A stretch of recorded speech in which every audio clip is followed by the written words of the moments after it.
sa'y aking nararanasan. Amen! Ang Diyos sa buhay ko'y gumawa. Ang Diyos sa buhay ko'y gumawa.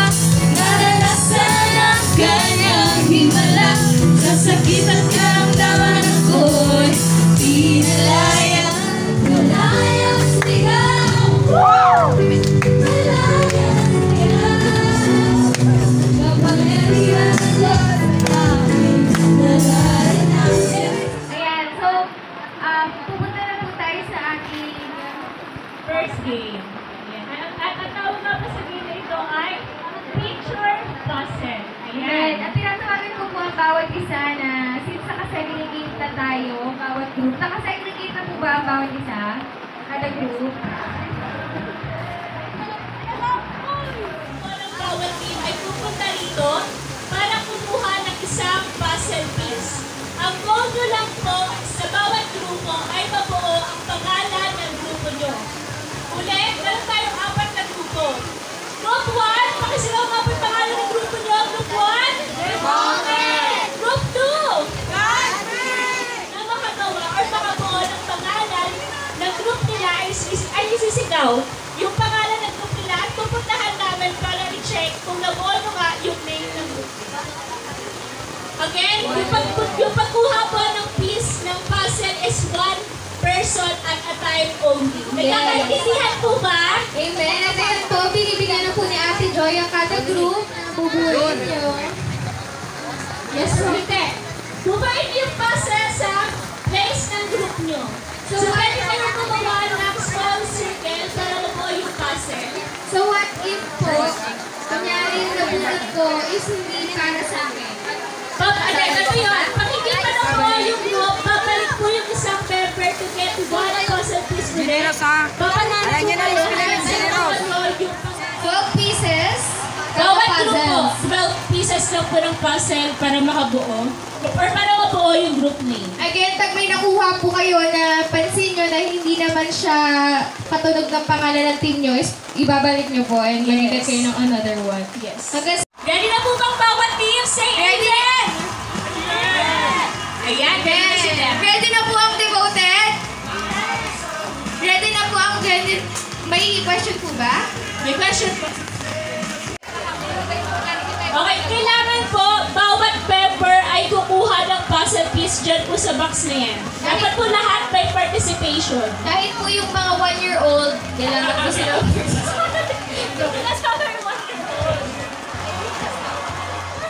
And dapat lahat po ng member may participation.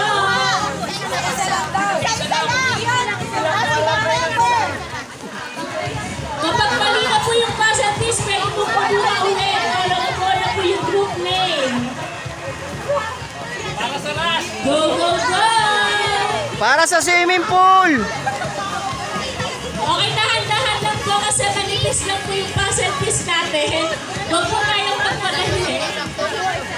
Huwag nyo yung itago yung pangalan sa kabila ha. Bakit tinatago nyo? Okay, sa bawat grupo.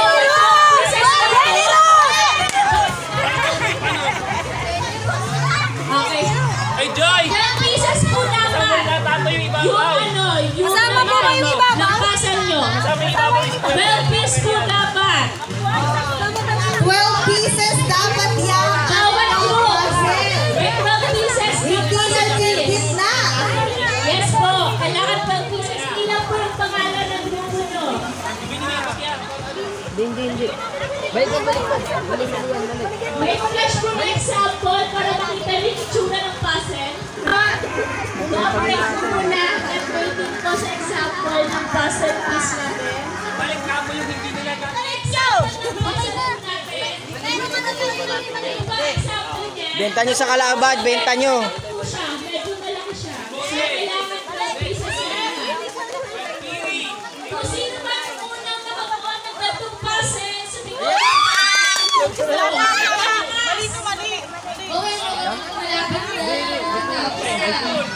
Ito. May mag-uwi na kaya na kayo. Hindi yung kailangan, balik nyo dun sa loob ha. go, go, go! Cheers! One at a time lang po pagkuha. Yes po, and kailangan lahat ng member First, kuha pa isa sa puzzle. Hindi. Kuha anak, dali isa. Tama ba? Mali. Mali pa rin. Kuha pa isa pa na. Ay, balik.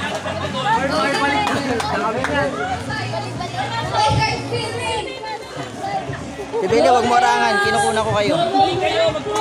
Yan. Uy, bakit ang dami nyo na dyan? Isa-isa lang dapat eh. Hindi yan. Ang dami dito, 5-5. Again, Huwag sobra-sobra yung hawak nyo. That's cheating.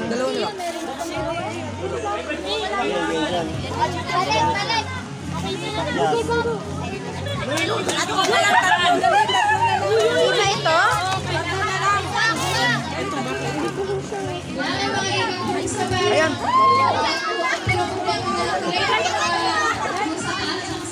Hindi, ganun. Just time na. Marunong ka? Bakit? Koy ka. Oh, may N yan. May N yan. Marunong ka? Yan na.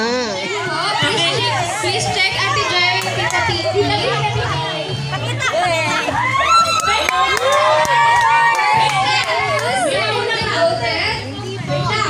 sino kaya?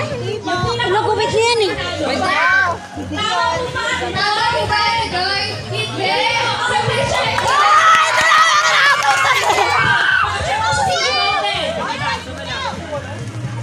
Tama po ba ang ano na puzzle piece? Uy, doon ka, Tebelia. Madaya ka. Tama! Pag hindi yan, mali! At yung pinuhatol ni Ate Joy, kung team devoted na bang mananalo? Nagkakasubukan po. Ate Joy, wala pa? Wala pa! Hindi pa! Wala pa! Okay! Bakit pa? Please check. Joy! Balitan niyo sa ibang grupo na. Please check again. Tama na ba? Kailangan sukat sa Tama na ba? Wala pa!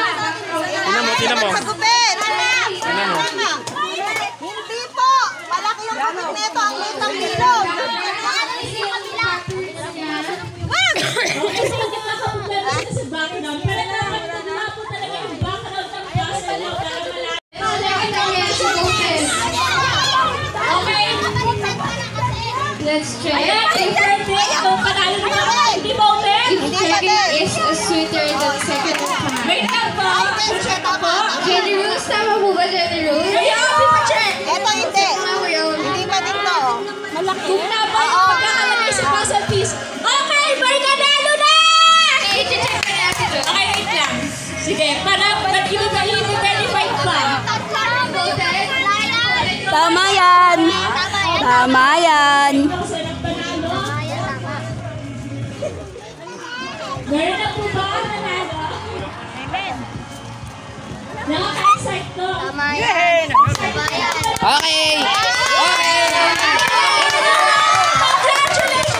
Kuya, kukuntinyo ba nila ate to? Okay na.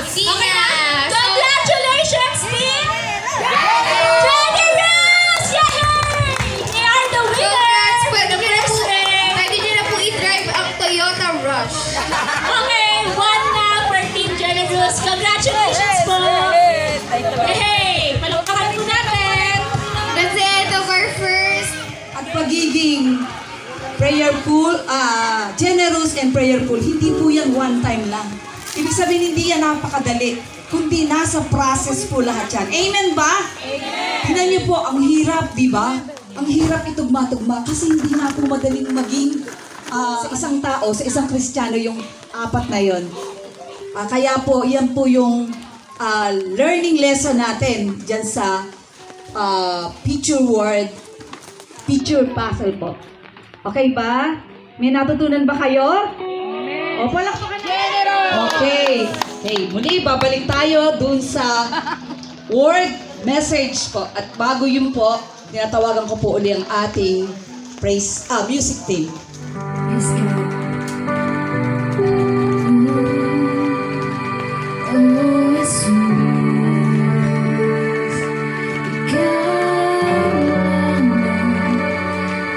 Oh,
Ay manalangin at idulog po natin ang gawain nito sa Panginoon. O hallelujah, purihin ka dakilang Diyos sa oras nito. Mataas ka, maluwalhati ka na po dakilang Diyos. Panginoon, maraming salamat na muli mo po kami pinagsama-sama, muli po kami pinagkaisa sa oras na ito, O God. Lord, dalangin ko po, Ama, in the name of Jesus, ang gawain na ito, Panginoon, na tunay nga na sinabi mo po, Panginoon, napakaligaya at karangahan ng pagmasdan, laging sama-sama nagkakaisa bilang magkakapatid. Panginoon, hindi man po kami magkakadugo, subalit Panginoon, pinilang mo kami isang tunay mong anak, O God.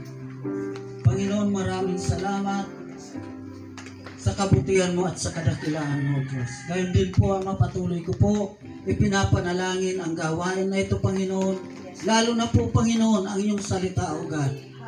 Lord, na kung saan ito po yung sandata po namin para kami po magtagumpay, para po kami makalapit sa inyo, O God. Panginoon, dalangin ko po ang salitang ito, Panginoon, na maririnig po namin. Hindi lamang po marinig, kundi ito po, Panginoon, tumimo sa isip namin, sa puso, at hindi lamang po tumimo, kundi makita, maipamuhay, Panginoon, ang salita mo, O Diyos. Sa Acts chapter 10 verse 1 and 2. Bali ho, hindi kami maglalayo dahil ito po ang pinakatima natin. Babaybayin at nanamnamin lang natin yung mga nakapaloob doon na nais ipahayag ng Panginoon, nais ipagdiinan ng Panginoon sa bawat isa. Kaya tayo ay narito, kung ikaw ay nauna sa pamilya mo na maging Kristiyano ka, may gampanin ka sa Panginoon at pangalawa sa iyong pamilya. Kaya ka narito dahil iyan ang plano ng Diyos na patuloy na magkaroon tayo ng lakas na mag-share sa ating sambahayan, sa ating kaibigan, maging sa mga tao. Tayo po muna ay dumulog sa panalangin. Purihin ka nga po, dakilang Ama. Lord, napakalaki at napakadakila mo, Panginoon. Ang kapangyarihan mo, O Diyos, ay walang kapantay. Nag-iisa ka, Panginoon, na tagapagligtas namin. Lord, marami pong salamat sa nag-iisang Diyos, sa dakilang magmahal, mag-umibig sa mga tao, Panginoon. Napakabuti mo, Panginoon. Wala kang pinipili, Panginoon, kung ano at sino kami sa harapan mo, Panginoon. Kundi tiningnan mo sa amin ang laman ng mga puso namin na nais namin sumunod, nais namin makilala ka ng lubusan, at nais namin maunawaan ang kalooban mo, Panginoon. Sa hapon pong ito, Panginoon, patuloy ko po, O Diyos, sa pinagkakatiwala sa iyo ang aming pag-aaral ng iyong salita. Lord, kayo po ang makagagawa na magkonviksyon sa puso ng bawat isa, Panginoon. In the name of Jesus. Dahil sinabi mo po, Panginoon, sa iyong salita na walang matigas na puso sa iyo, Panginoon. Lord, sa hapon pong ito, gamitin mo po ang awang lingkod. Kilalang kilala mo po ang lingkod mo. Bagamat kung sa pag-aaral dukhang-dukha sa pinag-aralan. Ngunit salamat, Panginoon, sa iyong salita na ito ang nagtuturo na wala nang titignan kung ano kami, kundi ang titignan mo ang laman ng puso namin na nakahandang sumunod at maglingkod sa iyo, Panginoon. Lord, marami pong salamat. Magsalita po kayo, banal na Espiritu. Inaangkin ko po ang lahat ng salita mo na may pangako, Panginoon. Lord, gamitin mo po ang katawan nito, Panginoon, sa kaluwalhatian mo, maging sa mga tao na lubos na makalapit sa iyo. In Jesus' mighty name. Marami pong salamat, Ama. pinupuri ka namin at dinadakila sa tanging pangalan ng aming Panginoong Jesus. Ang lahat ay magsabi ng Amen and Amen. Hallelujah. Amen! Amen! Praise you, God. Sabi nga po dito, tuloy-tuloy na ho tayo. Gaya po ng ginawa kanina ni Pastor Ahmed, ay ganun din po yung gagawin natin. Hindi tayo hihiwalay. At sabi nga po, basahin ko rin po ito, at mamaya, ibibigay ko po yung ilang bagay na mga katanungan, at gaya din po kanina na may nagpaliwanag, and then saka po ako tuloy-tuloy na mag-Word of God para kunin ko po yung mga na-share ninyo, pinagkaisahan. Sabi nga po rito, sa Syria, nasusuda ako ng ilaw Sa Syria ay may isang lalaking nangangalang Cornelio, kapitan ng isang kumpanya sa Cohorti Italiana ng hukbong Romano. Ang taong ito'y sumasamba at may takot sa Diyos. Gayon din ang buong sambahayan niya. Palagi itong nagbibigay ng tulong sa mga Hudyo at laging nananalangin sa Diyos. Kanina po ang topic ni Pastora, yung devote and yung God's fearing. At ngayon naman po yung ating how to be generous and prayerful Christian. Ito po ang number 1, doon po sa si-share mamaya. Number 1 po,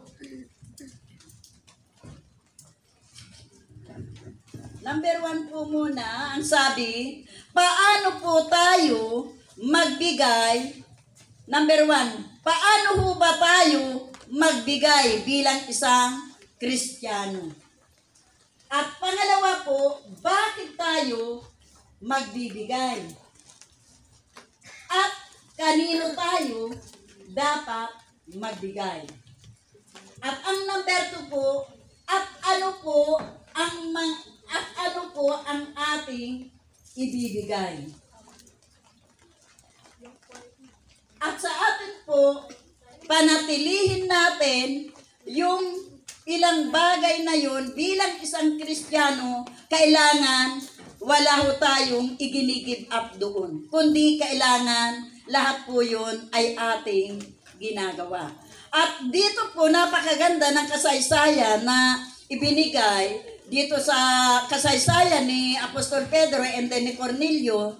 Napakaganda po, dangan lamang. Sabi ko nga, mamaya po marahil itutuloy-tuloy yung ganon na bakit kailangan ang isang Kristiyano ay magbigay. Pangalawa, maaari ibigay natin ng talento, oras, at isa pa, pwede rin natin ibigay ang ating yaman sa Panginoon. So, ang una dito, bakit tayo kailangang magbigay bilang isang Kristiyano? Isa-isahin ko muna kayo. So, simulan muna natin sa iyo. Ayun nga po. Kasi nga po dahil sabi sa Bible na di ba utos sa inyo na maging mapagpili. So as a Christian po, I need mo po sumunod sa utos namin. Opo.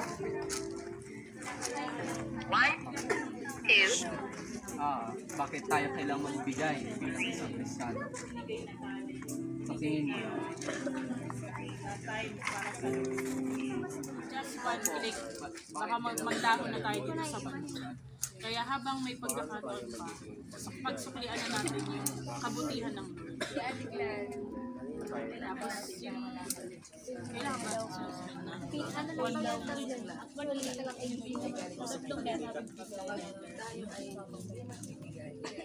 paano tayo magiging mapagbigay? Sino unahin mo tayo? Sa kayo ng side. Ikaw. Ano tayo magiging mapagbigay? Ayos ka na.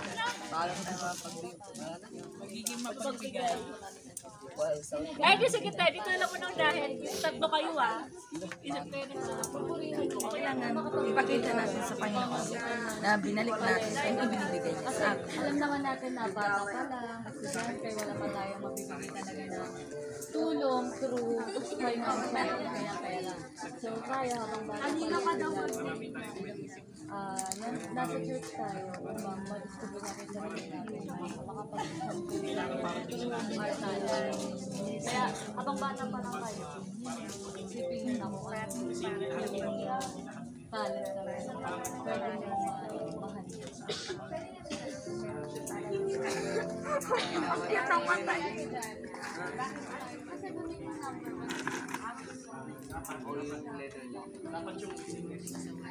Pwede ba mamili na lang po?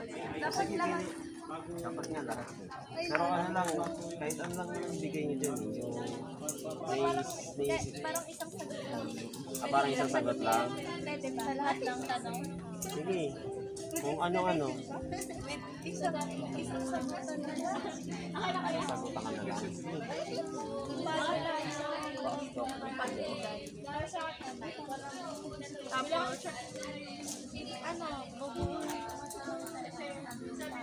Na minsan may struggle ka kaya di ka nakakapagbigay kasi wala na nga dito na sa baon mo. Pero syempre, di ba, kung gusto mo talaga, kung priority mo talaga si Lord, gagawa ka ng way para makapagbigay sa Kanya kahit na hindi naman tinitignan ni Lord yung amount ng ibibigay mo. Ang importante sa Kanya, yung buong puso kang magbibigay.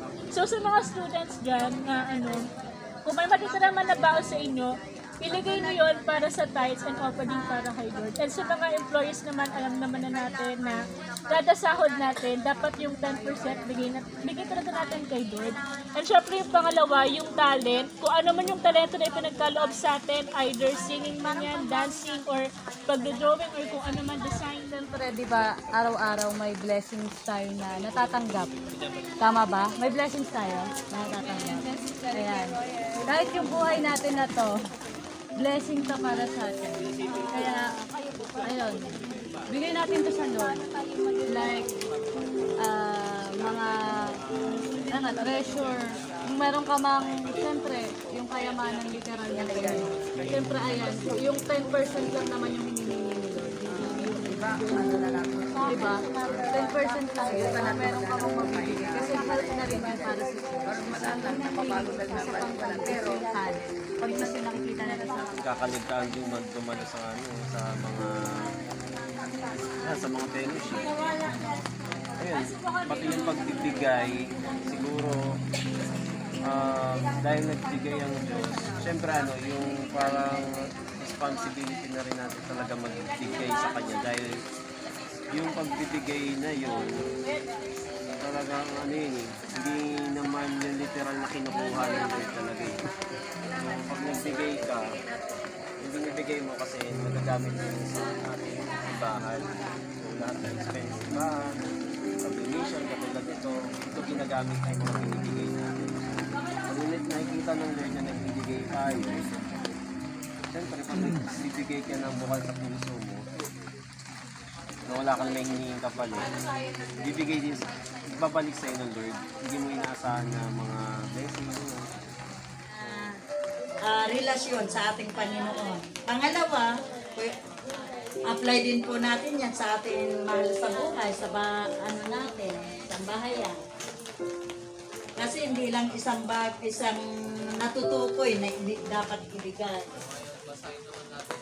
Kasi ang pagbibigay maraming uri.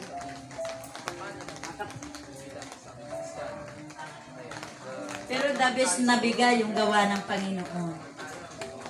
Na talagang buong buhay niya binigay para sa atin. Para siya po ang magbigay ng mag-sharing dito sa kabuuan. Palakpak nga po sa Panginoon. Ayun, kami po ang devoted group at ang unang tanong ay bakit tayo kailangan magbigay bilang Kristiyano?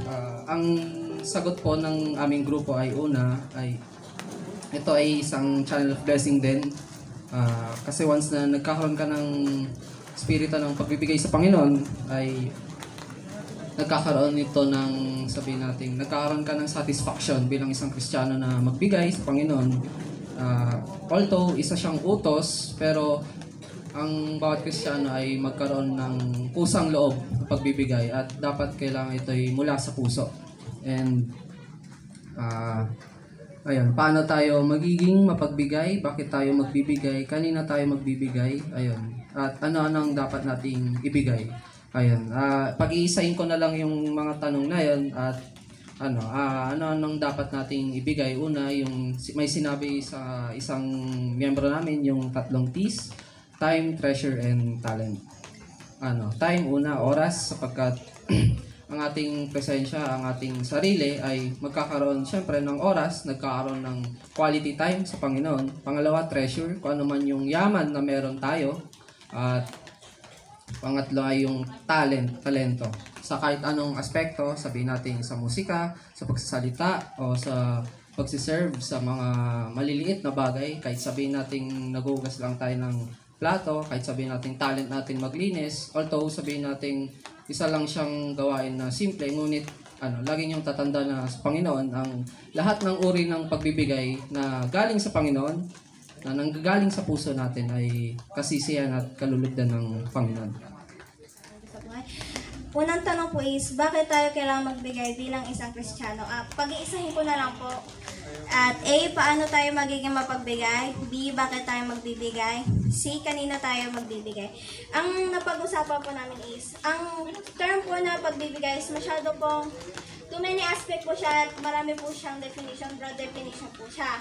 Ngayon, sa amin po, binase po namin ang aming sagot sa pinag-aralan po o sa tinuro po ni Pastor o ni Lolo noong nakaraan na 3 T, time, talent, and treasure. Ngayon, sa time po, ang maibibigay po natin sa Panginoon yung ating time po, ang ating atensyon, ang ating pasensya sa mga perseverance po natin sa kanyang mga binibigay, sa mga challenge po na pinauubayan niya para po tayo lumakas pa ang ating connection sa kanya tumibay. Okay, in addition to time po, well, in terms po sa time, ang isa pong ibig namin sabihin per time po is magbigay po tayo ng time sa mga church activities, not only in face-to-face and online services, but also in the big events that we had, like the anniversaries, camps like this, like family camp and youth camp, and yung mga darating po pong big events, magbigay po tayo ng time. Yun lamang po. Sa next letter din naman po is treasure.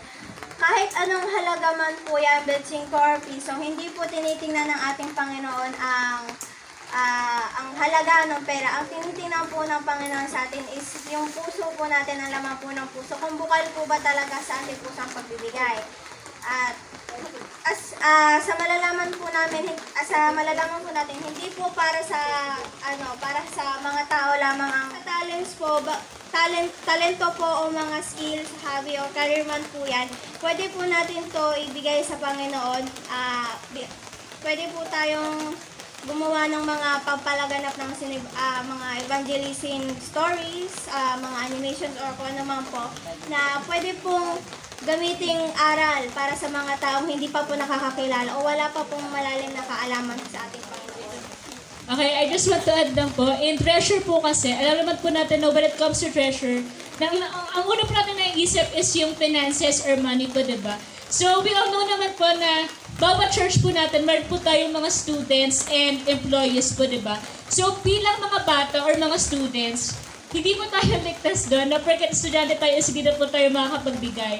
We can do a way po para makapagbigay po tayo. Like for example, yung mga baon po natin, kung may matitira naman po tayo kahit mga 5 pesos or 10 pesos po, itabi po natin yan para po sa ating tithes and offerings po. And sa mga employees naman po, sa mga nag-work po dyan, we all know naman po yung utos ni Lord na kada sahod po natin, ibigay po natin yung 10%. Wag po natin dadayain yan. Kasi alam naman po natin na yun po talaga yung pinag-uutos sa atin ni Lord na kada sahod natin 10% para sa Kanya. Pag nilaya po natin si Lord, tayo po yung mga parusahan. So, Ibigay po natin yung nararapat para kay Lord sa mga nagtatrabaho po dyan. Yan lamang po. Next one. Next question na po is, bakit tayo kailangan maging mapalanginin bilang isang Kristiyano? Bakit kailangan tayong palaging manalangin? Ano ang maibubunga ng ating pagiging mapalanginin?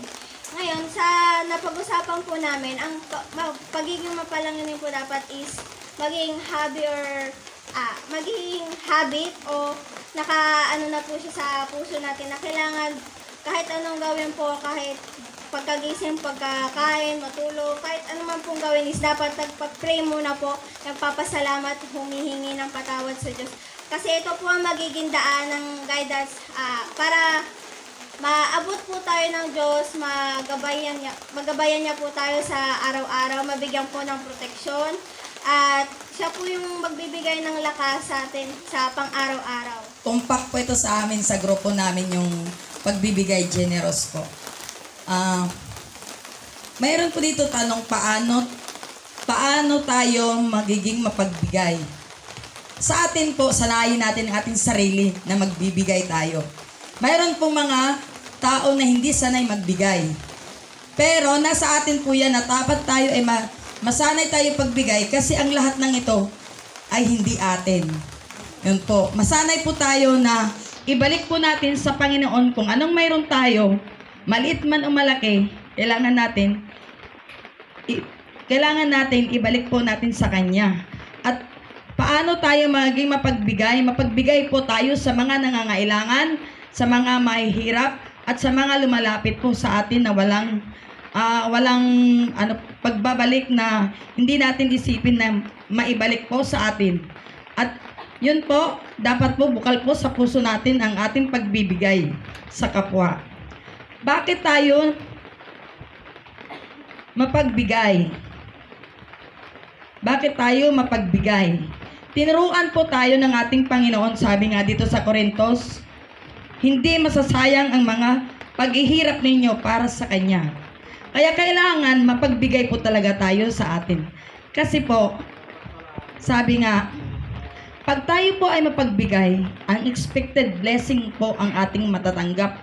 Kung ito po ay kagustuhan natin at bukal sa puso na may kasamang kagalakan at kasiyahan pag tayo po ay nagbibigay. At ito po ang ginagawa natin ay hindi po para sa sarili natin kundi para sa Panginoon.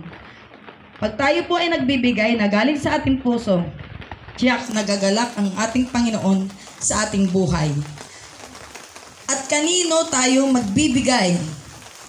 Siyempre, sa Panginoon tayo magbibigay. Ang ating kinikita, kailangan po 10% ibigay natin para sa Kanya. Yun po, yung mga estudyante, yung taga Luzon, yun din ang sinasabi ni Sister Grace na noong nag-aaral daw siya, ang 5 pesos, nagtatabi siya ng 5 cents, tinatabi daw niya yon. At saka hanggang nabubuo, hanggang ngayon nagka-work siya, ganun pa rin ang ginagawa niya. Ang offering po naman, bukal po sa puso natin. So, kanino tayo magbibigay sa Panginoon? Sa Panginoon tayo nagbibigay at para sa mga hirap. Bakit tayo may tithes? Ang tithes ay para sa mga gastusin sa church, sa mga nangangailangan, sa mga lumalapit, at sa mga humihingi ng tulong sa church sa mga mahihirap. Bakit? Para po ang ating churches ay pagpalain, kaya dapat po natin ibalik yon. Ano-ano ang dapat nating ibigay? Number 1, ang ating puso. Ang ating puso, ang ating sarili, ibigay natin sa Panginoon. Sanayin natin, buksan natin ang ating puso, ibigay natin sa Panginoon. Isuko natin yan. Unang-una po yan ang hinihiling ng Panginoon. Hindi kayamanan ang kanyang kailangan, kundi ang ating puso. Ang puso ang kailangan niya sa atin na paano niya tayo tanggapin bilang isang mga lingkod. Yun nga po ang sinasabi na time, treasure, talent. Ang oras natin, bigyan natin ng oras. Ngayon, nandito tayo. Mas inuna natin ito, ang gawain kaysa Halloween. So, binigyan natin si Lord. Nagalak siya kasi bakit ikaw, ako, tayong lahat nandito. Nagpapasalamat tayo na kahit maulan, ang Panginoon masaya po siya sa atin. Treasure, kayamanan. Kailangan po, kung anong mayroon tayo, kahit pa yan sa sobrang tights pa, kung anong mayroon tayo, pagbukal sa puso natin at may kasamang kagalakan, ang Panginoon natutuwa. Magbigay po tayo sa Kanya ng para sa Panginoon. Magtabi na po tayo sa Kanya. At yung talent po natin, yung pagsasayaw, yun nga, pagtutugtog, pagigitara, yun ang mga talent natin. Ibigay natin todo sa Panginoon. Yung mga tamburin, dancers, yun, mga nagkakanta, mga awit. Pinagpapala po tayo, bakit tayo may ganyan? Si Lord na nagbigay niyan sa atin. Hindi lang tayo, kundi siya. Linaan tayo dyan, may plano pala si Lord sa buhay natin. Yun po ang ang plano ng Panginoon sa bawat isa sa atin. May plano po talaga ang Panginoon. Malay natin. So, bakit kailangan magbigay bilang isang Kristiyano? Letter A, paano tayo magiging mapagbigay? So, magiging mapagbigay lang tayo. Tingin ko magiging sagot dito is, syempre, pag nagkaroon na tayo ng strong relationship sa Panginoon, so, doon ka lang magiging mapagbigay. Kasi alam ko, pag ano ka pa lang, hindi ka pa nakakilala sa Panginoon, syempre parang ano ka pa doubt ka pa magbigay talaga ng kung ano yung dapat ibigay sa Lord, di ba? So, ayun. Letter B, bakit tayo nagbibigay? Bakit tayo magbibigay? Kasi number 1, mahal natin yung Panginoon. Bakit tayo nagbibigay?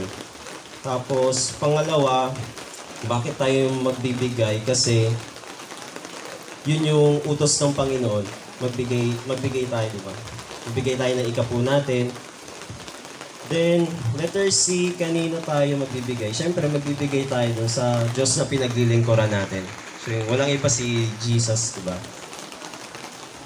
So, ayun. Number 2. Ano po?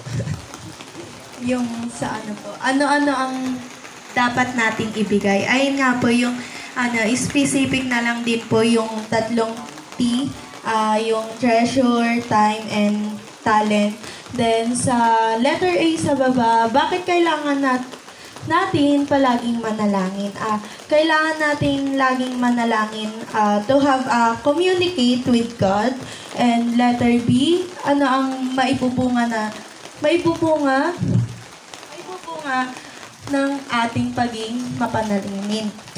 Yun dito po, isa lang po yung sagot namin po, to have spiritual growth po. Yun lang po. Sige. Additional lang po dyan sa pangalawang tanong, bakit kailangan laging manalangin? Palaging manalangin. Sige. Ano kasi, para pag nananalangin kasi parang mas napapalapit ka sa Panginoon eh. Parang sabi doon, it help us to stay sa Panginoon. Then, nakakatulong din yung pananalangin para mag-grow yung relationship natin sa Panginoon. So, ayun lang. Then, yung letter B, ano yung magiging bunga ng ating pagiging mapanalangin? Siyempre, pag nagiging mapanalanginin tayo everyday, so, expect natin magiging maganda yung flow lagi. So, may trials man, si Lord maghahanap din ng way para maging maayos ang lahat. Then, syempre, sabi nga, pag prayerful ka, powerful ka. Ayun lang po. Thank you. Paano ba tayo magiging mapagbigay? Una, sa Panginoon. Pangalawa, sa ating kapwa. Dahil sinabi nga ng Panginoon, maibigin natin ang Panginoon ng buong puso, buong lakas, buong kaluluwa. At pangalawa, ibigin mo ang iyong kapwa. Kaya yung pagbibigay, hindi lamang po para sa Panginoon, kundi maging sa bawat isa sa atin. Sa ating Diyos na buhay. So yung mga sagot nila ay napakainang. Napakainang po ng inyong mga sagot. Tama po lahat, walang mali. So sususugan ko lang po. Sabi, paano ba tayo magiging mapagbigay? Ano ba yung mga binibigay natin sa ating Panginoong Diyos na pinalilingkuran? Bakit tayo magbibigay? Kanino tayo magbibigay? Ano-ano ang dapat natin ibigay? Paano nga ba tayo nagbibigay bilang isang Kristiyano? Pag-uusapan ko sa yung financial na aspeto ng ating buhay, pag nagbibigay po ba tayo, inuuna ba natin siya? Or tira-tira lang? So, isipin po natin na ang Panginoong Diyos, siya yung buong-buong nagbigay sa atin. Ang buhay niya inalay sa atin. Kahit ibigay, sabi ko nga pag nagbibigay, kahit ibigay ko pa ang buhay ko, ibigay ko kung anong meron ako, hindi yun matutumbasan ng buhay ng Panginoong Jesus na ibinigay sa atin. Hindi matutumbasan yun. So, bakit ba tayo magbibigay? Alam niyo po, ang pagbibigay, yan po yung paraan para mag-continue yung kingdom ni Lord. Yung kaharian niya, yung para maipalaganap yung kanyang yung gospel, yun, para maipalaganap. Kasi, aminin man natin o hindi tayo makakakilos nang wala tayong panggastos, di po ba? Yung nga lang po pagpunta ng Pangasinan, gumagastos po dyan ng, hindi naman tayo magbabayad sa gasolinahan ng bato. Gumagamit tayo ng pera. Di po ba? Yun yung natin. Kanino? Tsaka yung natin, yung ating time. Kanino tayo dapat magbigay? Yun ang tanong. Alam niyo po, may nabasa ako na magbibigay tayo kung saan tayo pinapakain ng ating spiritual na buhay. Saan ba tayo nabibilang na church? Doon tayo magbigay, hindi kung saan-saan. Kasi, paano magkukontinue yung gawain ng Panginoon kung walang, at saka kung tayo ay nananampalataya talaga. Tayo ay buong Kristiyano talaga, buo sa puso natin yun. Hindi issue sa atin yung pagbibigay. Hanggat meron kang maibibigay, ibigay mo yun. Dahil lahat naman ng meron tayo, hininga natin, ay galing sa Kanya. Yung trabaho natin, lahat. Wala tayong pag-aari dito sa mundo. Pinanganak nga tayo na hubad, walang dami. Di po ba? Mawawala tayo dito sa mundo, wala tayong dadalhin kahit isang sentimo. Malulusaw lang yung katawang lupa natin dyan. So habang tayo nabubuhay, ibigay na natin sa ating Diyos na pinaglilingkuran. Di po ba? Ano pa yung dapat nating ibigay? Yun nga po, nasabi na. Time, treasure, and talent. Sa pag-attend, yun, ibigay natin yung buong time natin dahil kung binawi na yung buhay natin, wala na tayong time na maibigay sa Panginoon. Wala na. Wala na tayo dito sa mundo.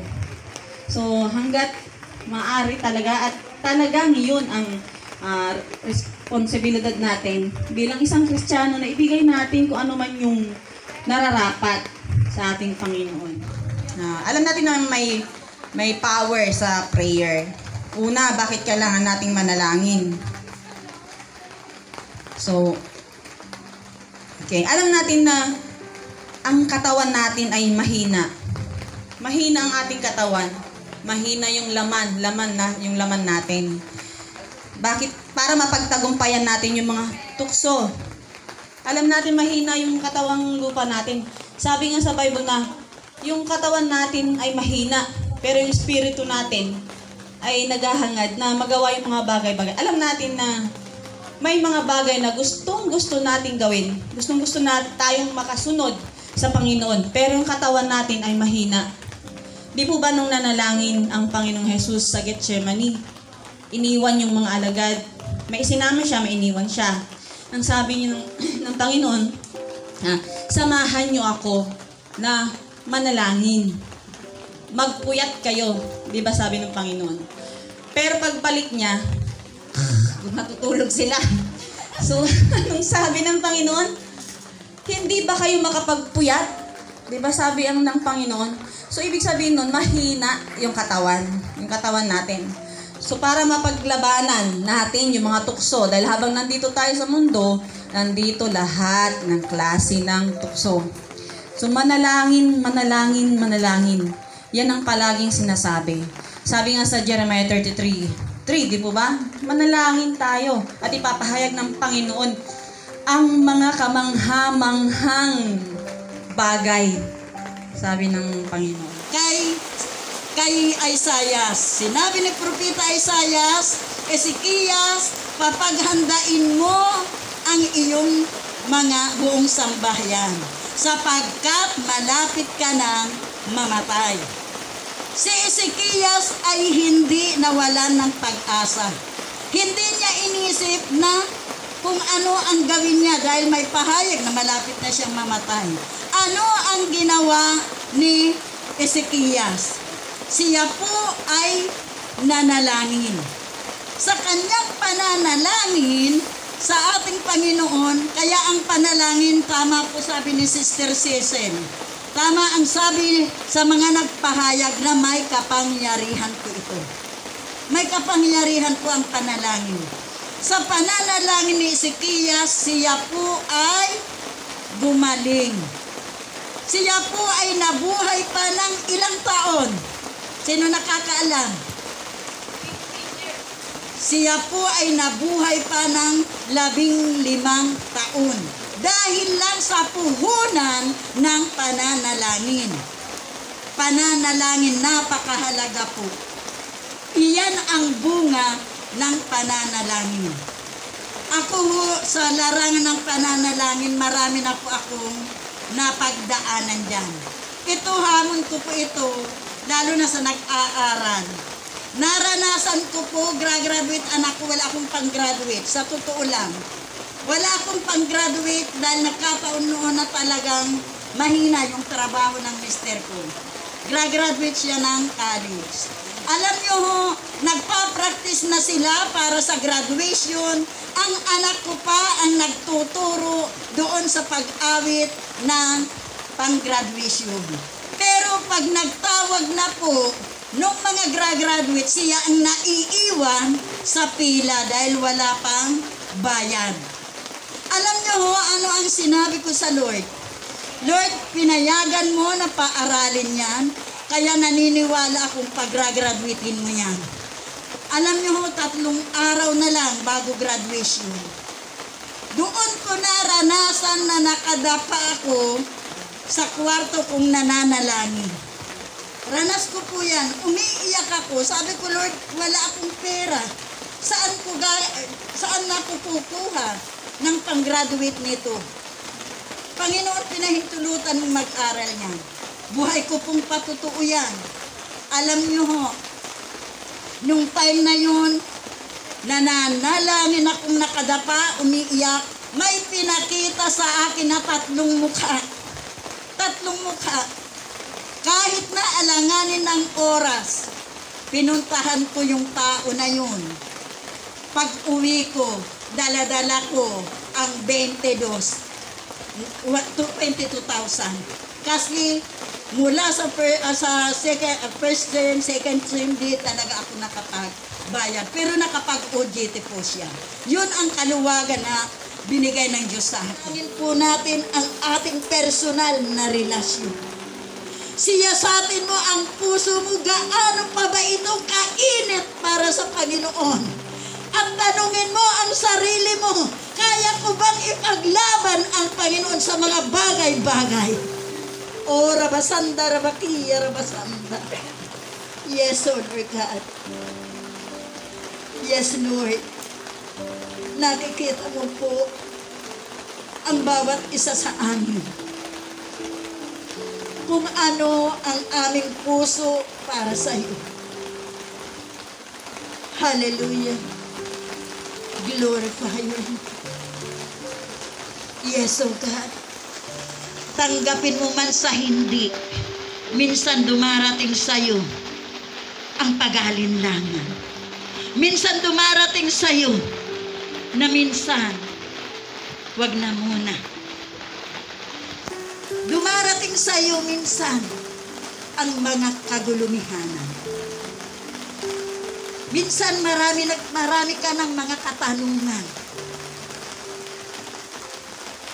Isa lang ang ating kailangan, ang buong pagtitiwala sa ating Panginoon. Kahit ano mangyari, huwag tayong paapekto, paakit sa gawa ng mundo. Ang mundo matamis magsalita. Ang mundo maganda tingnan kung ang kanilang gawa. masaya. Pero kapatid, kung paano sinabi ng Diyos na may daang matuwid sa tingin ng tao, ngunit ang dulo nito ay kapahamakan. Dahil sa ating mga personal na kadaanan. Doon tinitingnan ng Panginoon yung pakikipaglaban mo. Sino ba ang pipiliin mo? Ang Diyos o ang pansarili mo? Kapag nakita ng Diyos na ang pinipili mo para sa Panginoon, sabihin ko kapatid, ibubuhos ng Diyos ang mga pagpapala ng mga pangako mo. Purihin ka, Panginoon. Pag-alabin mo po, Panginoon. Lagi ka, Panginoon, na manariwa sa aming puso ang iyong pag-ibig. Makita sa amin, Panginoon, ang kapangyarihan ng pagkamatay mo sa krus ng Kalbaryo dahil sa pag-ibig mo sa amin. Hallelujah, we glorify you. Yes, O Lord God. Pilit ko po sana sa musician natin. Awitin po natin yung Esther. Within your mind. Kapatid, habang inaawit mo, maging promise mo to kayo. Ang Panginoon ay ang mangyari. Hindi ako bibitaw sa Diyos at bitawan, Panginoon. Hallelujah, yes, O Lord.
Mananatili kami sa iyo, Panginoon. Kahit na anong sitwasyon, Panginoon. Dahil alam namin na nakikita mo kami kung ano ang aming napagdadaanan, ano ang aming natatanasan. Salamat, Panginoon. Dahil mahal mo kami. Hinihiwalay mo kami sa mundo. Dalangin ko nga po, Panginoon, sa bawat isa po. Lord, sino man po ang may mga dala-dala na mga pasanin, patuloy po namin itong pinilalapit sa iyo. Maging ang pangkaraniwan namin po, Diyos, na gawain pag-araw ng online, Panginoon. Lord, patuloy mo pong bigyan Paabutin mo po sila anumang pangangailangan. Ito man ay kagalingan, ito man ay financial, ito man, Panginoon, ay solusyon ng mga problema sa sambahayan. Lord, abutin mo po ang mga ito, Panginoon. Dahil ikaw ang Diyos na makapangyarihan. Patuloy kami, O Diyos, na magtitiwala sa iyo. Dahil ikaw ang Diyos na makapag-iligtas sa amin sa lahat ng bagay. Salamat po, Panginoon. Pagpalain mo po ang bawat isa sa mga oras na ito. Tugunin mo po ang bawat karainan ng bawat isa. Salamat po sa banal mong Espiritu para sa iyo, Panginoon, ang kapurihan at kapasalamatan. In Jesus' mighty name, in Jesus' name, Amen and Amen. Po, Pastora Connie, sa mayamang mensahe po na ibinigay niyo sa amin at sa bawat isa po na nagsalita dito, maraming salamat po. Now, as manifestation,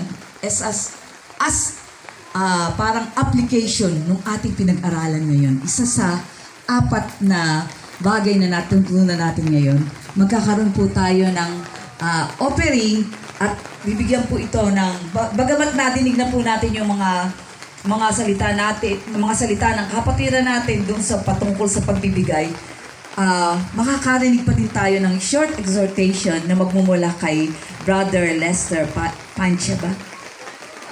Pancha, ayan. Palakpakan po natin ang Panginoon sa buhay ni Brother Lester, Mark Lester. Ayun po, magandang hapon po sa bawat isa. Wait lang po.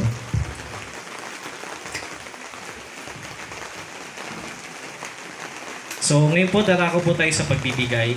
So, meron lang po akong verse na babasahin. So, meron po ba kayo? Ay, may mga Bible naman po, no? Sige po. Samahan niyo po ako sa 2 Corinthians 8. So, ang title po ng babasahin ko, which is yun din yung tanong kanina. So, ang title po nito ay paano dapat magbigay ang isang Kristiyano. Personal na reflection sa inyo yung tanong na yun. Kung ano man yung naging sagot nyo sa sarili nyo,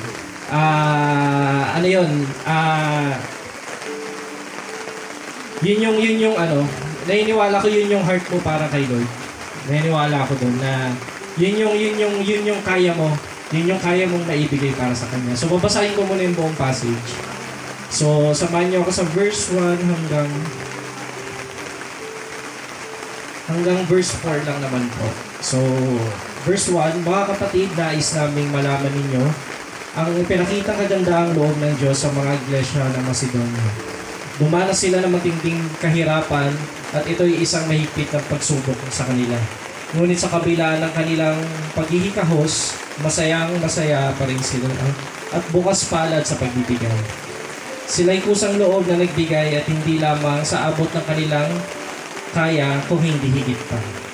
Pinapakiusap sa amin na sila'y bigyan ng pagkakataon makatulong sa mga kapatiran na taga-Jerusalem. So, sige po, bago po muna at pray lang po muna ako. So, pray po muna tayo pala, sorry. So, Panginoon, patuloy ka namin pinupuri, pinasasalamatan. Pinapakila, Lord, we pray, Panginoon, na naway yung sa short exhortation na ito ay naway, Lord, matouch yung heart ng bawat isa. At mas magkaroon, Panginoon, ng meaning yung word na pagbibigay para sa inyo, Panginoon. Salamat po sa pangalan ni Jesus.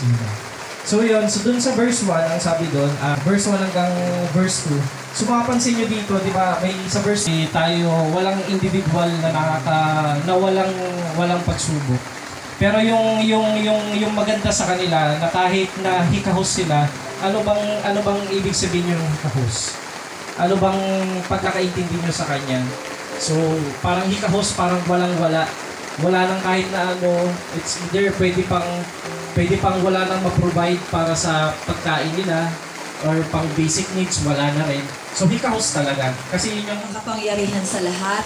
Nagpupuri kami, nagpapasalamat for surpassing, Lord, yung day's journey namin. Kung saan, Lord, yung mga activities, yung mga ginawa namin sa day na to, Panginoon, sinamahan niyo kami yung presensya mo, Panginoon, yung word mo, yung message mo, yung lahat-lahat, Panginoon. Nasa kabila po, Panginoon, ng pag-ulan, nandito ka po sa amin. Nasa puso ka namin, nasa isip ka namin. At lahat po ng ibinigay nyo sa amin, yung awareness, yung learnings, yung teachings po, Panginoon.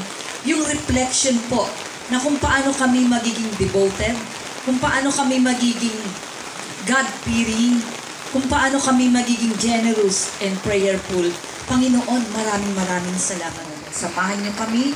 Take thine fullest control upon us, O God. And Lord, manatili po kung ano po yung mga nadinig namin, napag-aralan namin sa araw na ito. Muli, Panginoon, ang mataas na papuri at pasasalamat ay sa iyo lamang. This all we pray in Jesus' name. Amen.